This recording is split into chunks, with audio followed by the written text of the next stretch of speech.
Synapse. Synapse, this term was first of all proposed by Sherrington. पहली बार इस शब्द synapse का इस्तेमाल किया था शेरिंगटन ने. And the physiology of synapse was first of all explained by Dale. तो ये जो शब्द है साइनेप्स, इसका पहली बार इस्तेमाल किया था शेरिंगटन ने और इसके डिटेल फिजियोलॉजी को यानी साइनेप्स कैसे काम करता है इसको बताया था डेल ने. तो मामला है कि साइनेप्स है क्या. Synapse is the junction between the neurons. Synapse neurons के जंक्शन को कहा जाता है, जंक्शन बिटवीन द न्यूरॉन्स. अब ये नहीं कहेंगे कि साइनेप्स में 2 न्यूरॉन होते हैं या 3 न्यूरॉन होते हैं. Actually the number of neurons involved in a synapse may be 2 to 100 or more. यानी किसी भी साइनेप्स में न्यूरॉन्स की संख्या 2 से लेकर 100 या उससे भी ज्यादा हो सकता है. But all these neurons have been divided into 2 categories. ये जितने भी न्यूरॉन्स हैं इनको 2 कैटेगरी में डिवाइड किया गया है. एक तो प्री साइनेप्टिक न्यूरॉन और दूसरा पोस्ट साइनेप्टिक न्यूरॉन. तो pre and post synaptic neuron. अब एक साइनेप्स के पहले है तो प्री साइनेप्टिक न्यूरॉन और दूसरा साइनेप्स या जंक्शन के बाद वाले न्यूरॉन, तो it is post synaptic neuron. तो मिनिमम तो 2 होना चाहिए. मिनिमम नंबर न्यूरॉन का 2 होगा तभी तो जंक्शन बनेगा. लेकिन मैक्सिमम कितना होगा ये कोई लिमिट नहीं है. इट मे बी 100 और मोर. तो साइनेप्स 3 तरह के हैं. There are 3 types of synapses on the basis of their nature. यानी कैसे वो काम करता है इसके आधार पे 3 तरह के साइनेप्स हैं. First is the chemical synapses, second one is the physical synapses and the third is conjoint synapses. 3 तरह के synapses हैं. chemical synapses, physical synapses and conjoint synapses. अब पहले हम लोग डिस्कस करेंगे केमिकल साइनेप्सेस. सबसे ज्यादा जो साइनेप्स है हम लोगों के शरीर में, सबसे ज्यादा जिसकी संख्या है वो है केमिकल साइनेप्सेस का. Chemical synapses are large in number और कह सकते हैं these are maximum in number. Chemical synapses इसलिए कहा गया है कि यहाँ पे कंडक्शन में केमिकल का रोल है, केमिकल इन्वॉल्व है. इसको साइनेप्टिक मेडिएटर भी कहते हैं. मेडिएट मतलब उसमें मदद करना, बीच बचाव करना. अब यहाँ पे एक डायग्राम बनाया हुआ है. ये केमिकल साइनेप्स का डायग्राम है. ये वाला लिख दिया है pre synaptic neuron and this is the post synaptic neuron. तो ये जो एरिया है इट इज साइनेप्स. ये साइनेप्स हो गया. एक न्यूरॉन ये है, दूसरा न्यूरॉन ये है, दोनों के बीच का ये जो जंक्शन है इट इज कॉल्ड साइनेप्स. अब केमिकल साइनेप्सेस में हम लोग देख रहे हैं यहाँ पे जो साइनेप्स डिस्कस कर रहे हैं इसमें आप ये देखिए प्री साइनेप्टिक न्यूरॉन का ये एक्सॉन एंड है. ये प्री साइनेप्टिक न्यूरॉन का टर्मिनल एंड है, दैट इज एक्सॉन एंड. और ये पोस्ट साइनेप्टिक न्यूरॉन का डेंड्राइट है. तो हम लोग जानते हैं axon is the efferent part जहाँ से इंपल्स जा रहा है बाहर, और dendrite is the afferent part जहाँ से इंपल्स आएगा. तो ये एक्सॉन एंड है प्री साइनेप्टिक न्यूरॉन का और ये है डेंड्राइट पोस्ट साइनेप्टिक न्यूरॉन का. इन दोनों के बीच का जो ये स्पेस है दैट इज कॉल्ड साइनेप्स. ये जंक्शन कहलाता है साइनेप्स. अब हम लोग यहाँ पे देख रहे हैं कि in chemical synapses the pre and post synaptic neuron are never directly in contact with each other. आप ये देखिए प्री साइनेप्टिक न्यूरॉन और ये देखिए पोस्ट साइनेप्टिक न्यूरॉन, ये दोनों एक दूसरे के डायरेक्ट कांटेक्ट में नहीं है, ये इससे अटैच नहीं है. There is always a small space or gap which is called synaptic cleft. It is also called synaptic gutter. तो दो न्यूरॉन, प्री और पोस्ट साइनेप्टिक न्यूरॉन, यहाँ देख रहे हैं डायग्राम में, ये दोनों एक दूसरे से डायरेक्ट कांटेक्ट में नहीं है, इन दोनों के बीच एक स्पेस है, and this space is called synaptic cleft. इसको साइनेप्टिक क्लेफ्ट भी कहते हैं, and it is also called synaptic gutter. The width of the synaptic cleft is 200 angstrom to 400 angstrom. इसका जो width है वो 200 angstrom से 400 angstrom.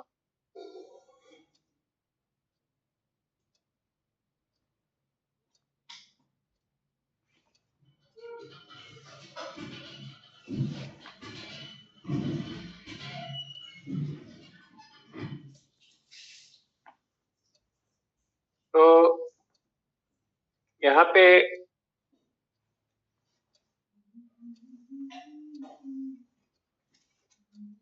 तो ये हम लोगों ने ये देख रहे हैं हम लोग, ये केमिकल साइनेप्स है. तीन तरह का साइनेप्स है, केमिकल, फिजिकल और कॉन्जॉइंट.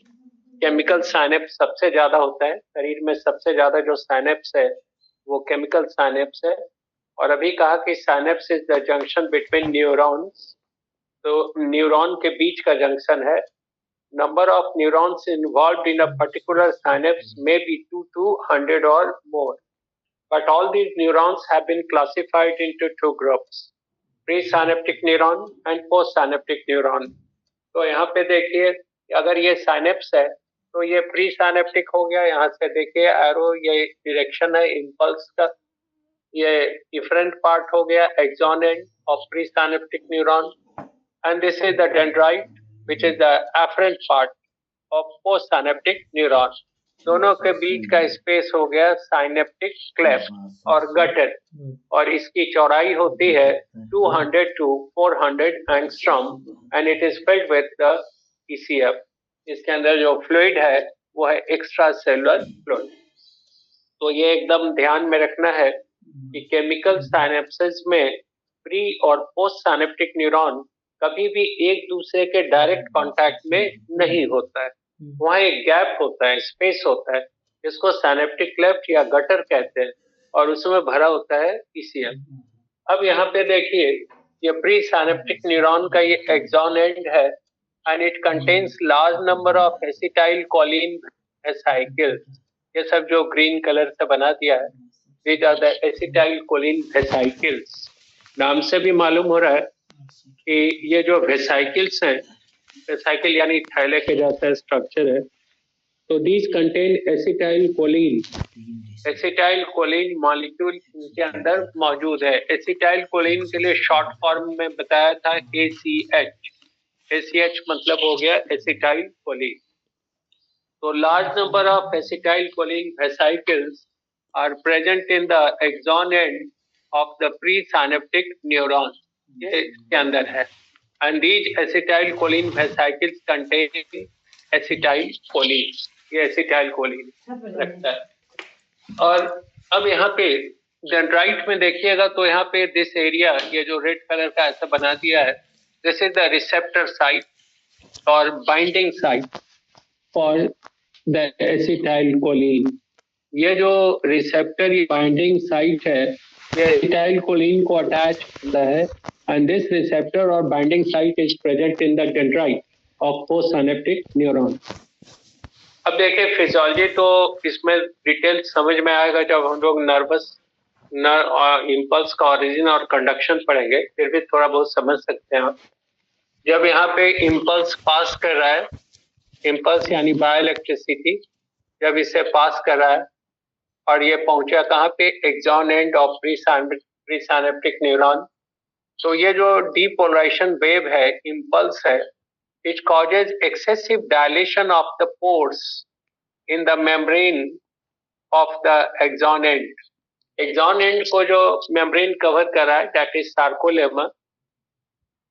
तो सार्कोलेमा का पोर काफी बड़ा हो जाता है. जब यहाँ से इम्पल्स पहुंचता है एक्सॉन एंड पे तो एक्सॉन एंड को सराउंड किया हुआ ये मेम्ब्रेन है सार्कोलेमा, और सार्कोलेमा का pores they become very wide और दे बिकम डायलेटेड। तो calcium ions which are present in the ECF, calcium बाहर की ओर है, ईसीएफ में है, but they can not enter into the axoplasm. ये इसके अंदर एक्सोप्लाज्म में कैल्शियम नहीं आ सकता है, बिकॉज इसका जो पोर है, एक्सोलेमा का पोर है, वो काफी छोटा है, through which calcium ion can not enter into the axoplasm. तो हम लोग पूरे न्यूरॉन्स में पढ़ते हैं कि कैल्शियम आयन ऊपर ही रहता है, सोडियम गेट को ब्लॉक किया रहता है, वो एक्सोप्लाज्म में नहीं आएगा। लेकिन एक्सॉन एंड को कवर करने वाला जो सार्कोलेमा है, उसका कैरेक्टर या नेचर थोड़ा डिफरेंट है बाकी पार्ट से। तो जब यहाँ पे इंपल्स से डीपोलराइजेशन वेव आता है, तो यहाँ का पोर काफी फैल जाता है। तो जो कैल्शियम यहाँ नहीं आ पाया था, now they will enter into the axon end. ये एक्सॉन एंड में आ रहा है, यहाँ दिखा दिया कैल्शियम आयन से ईसीएफ में which enter into the axon end. तो कब आएगा कैल्शियम? तो calcium ion will enter into the axoplasm at the axon end when the depolarization waves enter into the axon end. जब impulse पहुंचेगा axon end पे, तो it will cause excessive dilation of the pores of the sarcolemma covering the axon end, and that will enable the influx of calcium ion. इसके कारण calcium ion ECF से आ जाएगा exoplasm. And now in presence of calcium ions, these acetylcholine vesicle get clumped together.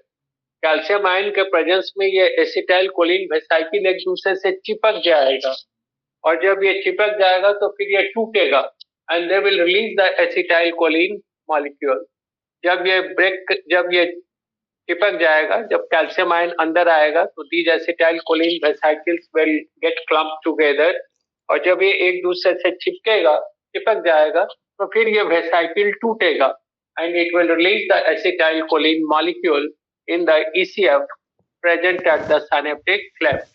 जब ये break करेगा तो acetyl choline molecule को release कर देगा सिनेप्टिक क्लेफ्ट में, and now this acetyl choline molecule will get attached to the receptor or binding site present in the dendrite of the postsynaptic neuron.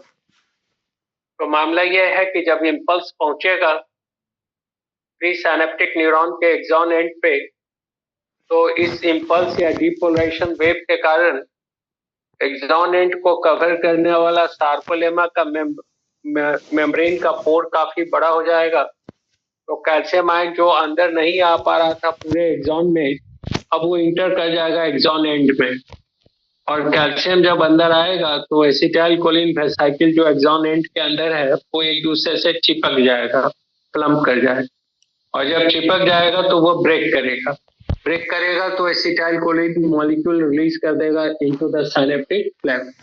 अब ये एसिटाइल कोलिन मॉलिक्यूल जाके attach हो जाएगा to the receptor और binding site of the postsynaptic neuron, और जैसे तालाब या झील के अंत पानी में कोई कंकर या पत्थर फेंक दे तो पूरा का पूरा वाटर डिस्टर्ब हो जाएगा, वैसे ही ये मेम्ब्रेन जो पोलराइज्ड है, ये मेम्ब्रेन अभी पोलराइज्ड है।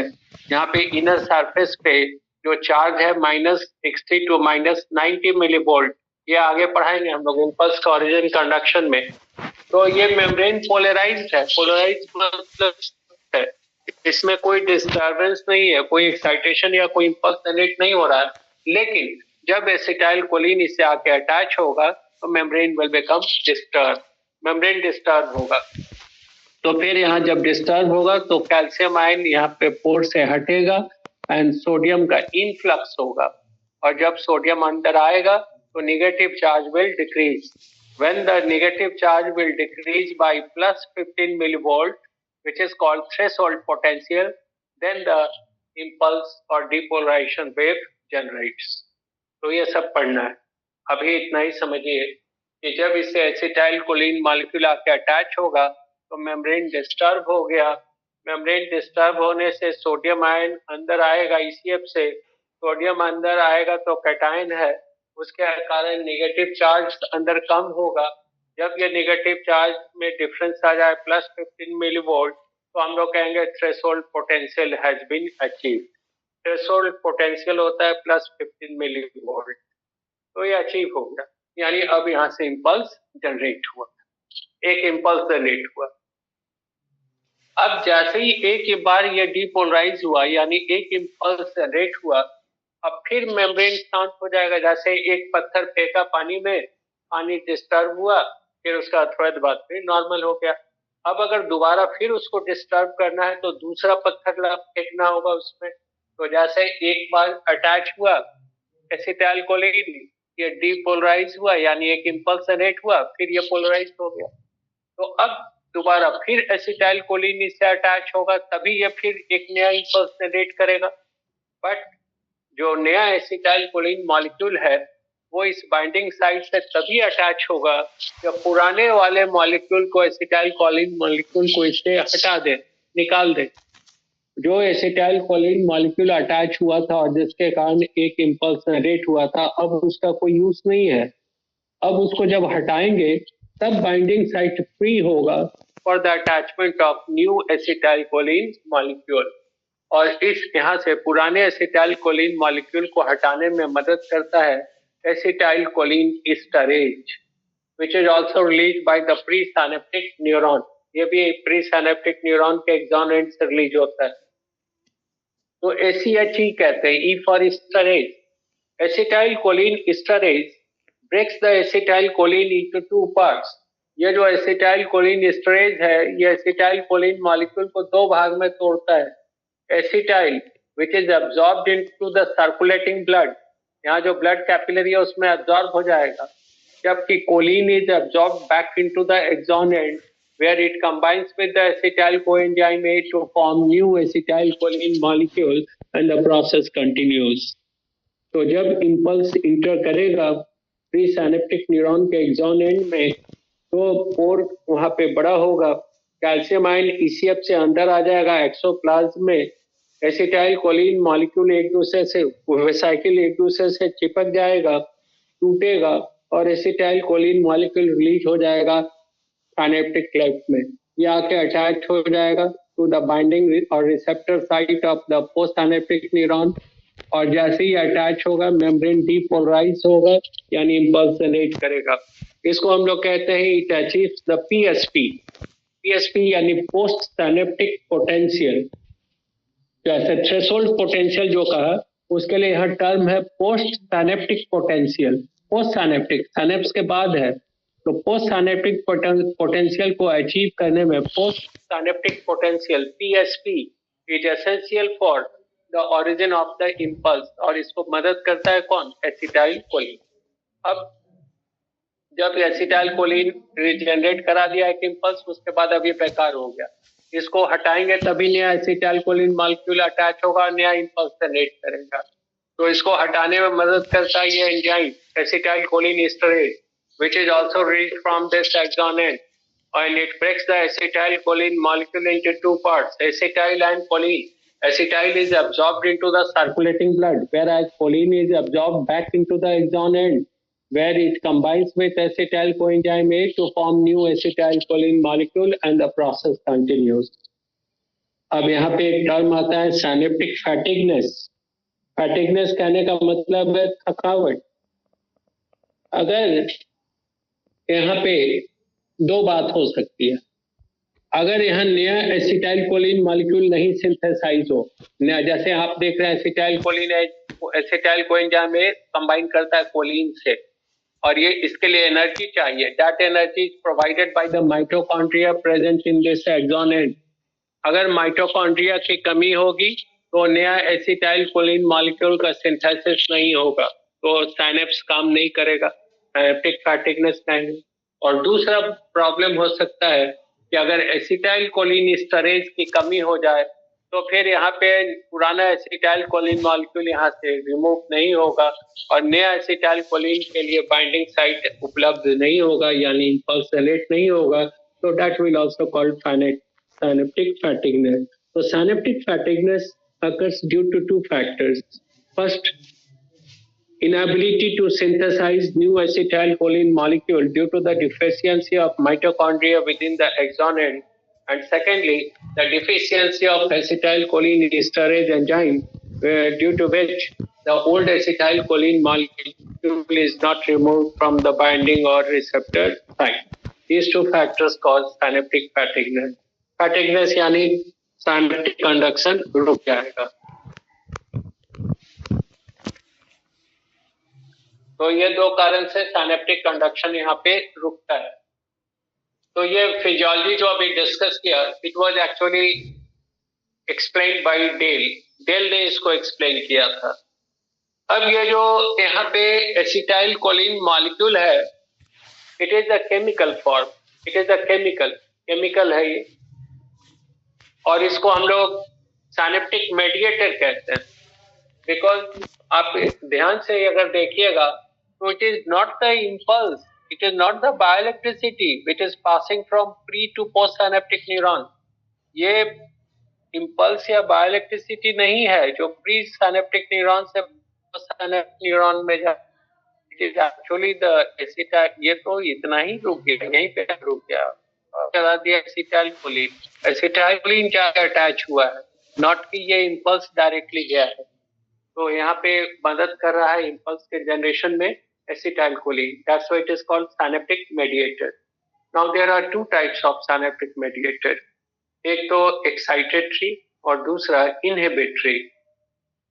Excitatory synaptic mediators achieve the excitatory post synaptic potential EPSP. EPSP यानी excitatory post synaptic potential, EPSP. EPSP कहने का मतलब है कि यहाँ पे ये जल्दी से थ्रेशोल्ड अचीव कर लेगा, सिनेप्टिक पोटेंशियल जल्दी अचीव हो जाएगा, तो इम्पल्स जल्दी ओरिजिनेट करेगा, यानी कंडक्शन फास्ट हो जाएगा. तो एक्साइटेटरी सिनेप्टिक मेडिएटर का काम है कि जल्दी से synaptic potential, post synaptic potential achieve कर ले, जिससे नया इम्पल्स तुरंत जनरेट हो जाए.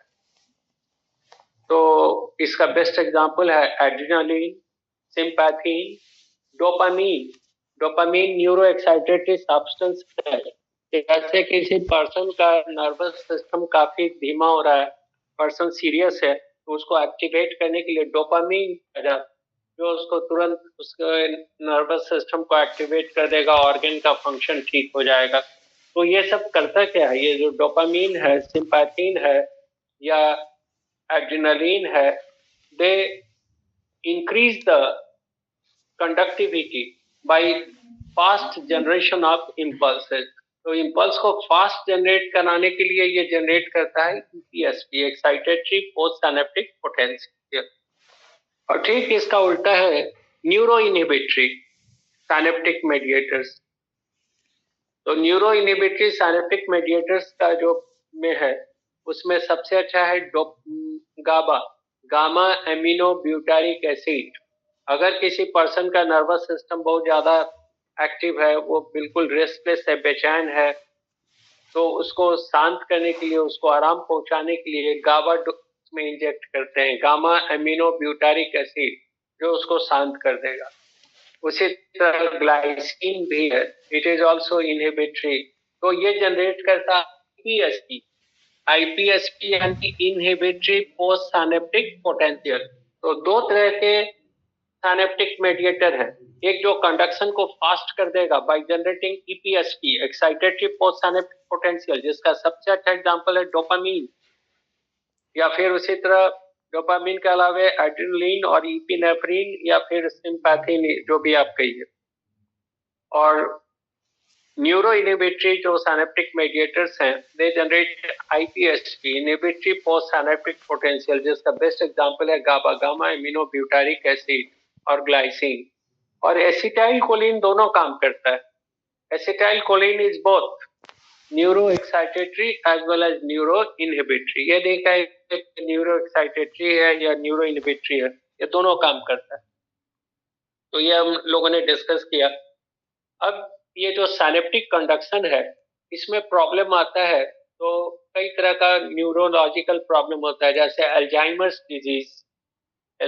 डिजीज है, या फिर उसी तरह एपिलेप्सी है. तो ये सब जो ब्रेन का जो प्रॉब्लम आता है नर्वस सिस्टम का, वो उसमें सबसे बड़ा कारण होता है कि साइनेप्टिक कंडक्शन हैम्पर्ड होता है। साइनेप्टिक कंडक्शन में प्रॉब्लम आने से ये सब प्रॉब्लम आता है। अल्जाइमर से डिजीज सुना होगा, या फिर उसी तरह एपिलेप्सी हम लोग पढ़ते हैं, वो सब होता है ड्यू टू साइनेप्टिक कंडक्शन में प्रॉब्लम से। वैसे साइनेप्स ये बहुत इंपॉर्टेंट है। एनीवे, अब यहाँ पे मान लीजिए कि हम लोग कहते हैं कि इम्पल्स जो जनरेट होता है वो ऑल और नन प्रिंसिपल पे। तो यहाँ पे एक एसिटाइल कोलिन मॉलिक्यूल अटैच हुआ तो ये इम्पल्स जनरेट करा दिया। मान लीजिए कि अगर यहाँ पे number of post synaptic neuron बढ़ा दें, एक की जगह 2 कर दें, 3 कर दें, 4 कर दें, जितना भी कर दें, तो क्या कंडक्शन धीमा हो जाएगा? नहीं होगा, बिकॉज जैसे ये एसिटाइल कोलिन ये रिलीज करके अपना इम्पल्स जनरेट करेगा, ये भी अपना इम्पल्स जनरेट करेगा, ये भी। तो नंबर आप जितना भी बढ़ा दीजिए, पोस्ट सिनेप्टिक न्यूरॉन का नंबर जितना भी बढ़ा दीजिए, आपके इसमें इम्पल्स के स्ट्रेंथ में कोई कमी नहीं आएगी, बिकॉज जितना भी पोस्ट सिनेप्टिक न्यूरॉन्स है वो सब एसिटाइल कोलिन मॉलिक्यूल अलग अलग रिसीव करेगा, और वो खुद अचीव करेगा थ्रेशोल्ड टू जनरेट इम्पल्स। तो इसलिए नहीं है कि number of post synaptic neuron बढ़ा देंगे तो इम्पल्स का स्ट्रेंथ कम हो जाएगा। Strength will remain the same. तो ये तो केमिकल साइनेप्सेस हैं। अब केमिकल साइनेप्सेस को भी क्लासिफाई करते हैं। जैसे आप यहाँ पे देख रहे हैं, ये एक्सोडेंड्राइटिक साइनेप्स है, यानी axon of pre synaptic neuron and dendrite of post synaptic neuron. तो इसको एक्सोडेंड्राइटिक साइनेप्स कहते हैं। Most of the chemical synapses are axodendritic synapses. लेकिन दो और तरह के केमिकल साइनेप्सेस हैं, एक्सो एक्सोनिक एंड एक्सोसोमैटिक। अब एक्सो एक्सोनिक कहेंगे तो axon of pre synaptic neuron and axon of post synaptic neuron, तो एक्सो एक्सोनिक। और तीसरा एक्सोसोमैटिक, यानी axon of pre synaptic neuron and cyton और cell body of post synaptic neuron. और ये ध्यान रखना है कि axo axonic and axosomatic in our CNS, ये हम लोगों के सिर्फ सेंट्रल नर्वस सिस्टम ब्रेन में मिलता है, एक्सो एक्सोनिक एंड एक्सोसोमैटिक। बाकी जितना भी साइनेप्सेज आप देखते हैं दे आर ऑल एक्सोडेंड्राइटिक। तो अभी जो हमने फिजियोलॉजी डिस्कस किया, यही फिजियोलॉजी को एक्सप्लेन किया था डेल ने। अब दूसरा टाइप साइनेप्स है फिजिकल साइनेप्सेज, जिसको मैकेनिकल साइनेप्स भी कहते हैं। एनसीईआरटी में लिखा हुआ है, पढ़िएगा, फिजिकल साइनेप्स लिखा हुआ है। तो यहाँ पे फिजिकल साइनेप्स में आप देखिए, ये प्री साइनेप्टिक न्यूरॉन है, ये पोस्ट साइनेप्टिक न्यूरॉन है। एनसीईआरटी में लाइन लिखा हुआ है, पढ़िएगा। तो आप देखिएगा pre and post synaptic neurons are directly connected with each other. ये फ्यूज्ड है एक तरह से। ये प्री साइनेप्टिक न्यूरॉन का एक्सॉन एंड, ये डेंड्राइट, दोनों एकदम फ्यूज है। There is no synaptic cleft. एकदम ध्यान रखना है कि देयर इज नो क्लेफ्ट और gutter in the electrical synapses और फिजिकल साइनेप्सेज। फिजिकल साइनेप्सेज में कोई भी गैप नहीं है, दो न्यूरॉन डायरेक्ट एक दूसरे के कांटेक्ट में है, and both the pre and post synaptic neuron act as single neuron. ये एक न्यूरॉन के जैसा ही काम करता है। इसलिए यहाँ से जब इम्पल्स आता है बायोइलेक्ट्रिसिटी, तो बिना रुकावट के ये पास कर जाता है पोस्ट साइनेप्टिक न्यूरॉन में। There is no need of any synaptic mediator. तो इसलिए ध्यान रखना है कि साइनेप्टिक मेडिएटर की जरूरत पड़ती है केमिकल साइनेप्सेज में, not in case of the physical synapses. Because physical synapses में हम लोग देख रहे हैं, in physical synapses both pre and post synaptic neurons are directly in contact with each other. ये दोनों डायरेक्ट कांटेक्ट में है। There is no synaptic cleft or gutter, and that's why impulse directly pass करता है bioelectricity pre to post synaptic neuron. और तीसरा type है conjoint साइनेप्सेज। Conjoint साइनेप्सेज में दोनों होता है, वहां साइनेप्टिक मेडिएटर केमिकल फॉर्म में भी हो सकता है और फिजिकल फॉर्म में भी, बहुत कम है ऐसा, बट कुछ साइनेप्सेज होते हैं। तो मेनली है ये केमिकल साइनेप्सेज और ये फिजिकल साइनेप्सेज। केमिकल साइनेप्सेज ज्यादा है, उसी का फिजियोलॉजी डिस्कस किया। और फिजिकल साइनेप्स का फिजियोलॉजी तो जो नर्वस सिस्टम में हम लोग पढ़ेंगे ना, फिजियोलॉजी पढ़ेंगे, origin and conduction of impulses, वही है, एक बार इम्पल्स जनरेट करेगा तो फिर डायरेक्टली पास करेगा, वो दोनों में कोई गैप ही नहीं है। तो यहाँ पे फिजिकल साइनेप्सेस में it is actually the bioelectricity which is passing from pre to post synaptic neurons, whereas in chemical synapses bioelectricity ये यहीं तक आता है, एक्सॉन एंड तक, और ये रिलीज कराता है केमिकल दैट इज एसिटाइलकोलिन, और फिर ये जाके अटैच होता है इस पोस्ट साइनेप्टिक न्यूरॉन के डेंड्राइट से। यही एसिटाइलकोलिन है, मान लीजिए इसी के जगह एड्रेनलिन सिंपैथीन होगा। जैसे सिंपैथेटिक नर्वस सिस्टम में क्या होगा, सिंपैथीन होगा, तो सिंपैथीन जब होगा तो it will generate EPSP, excitatory post synaptic potential, तो कंडक्शन फास्ट हो जाएगा, इसलिए ऑर्गन का फंक्शन एक्सेलरेट हो जाएगा। और ये जो है यहाँ पे एसिटाइलकोलिन, ये कभी आईपीएसपी भी जनरेट कर सकता है, ईपीएसपी भी जनरेट कर सकता है, तो ये इसका दोनों तरह का फंक्शन है। तो ये हम लोगों ने साइनेप्स पढ़ लिया, साइनेप्टिक कंडक्शन भी देख लिया, स्पैटिकनेस भी देख लिया, और अगले क्लास में अब हम लोग डिस्कस करेंगे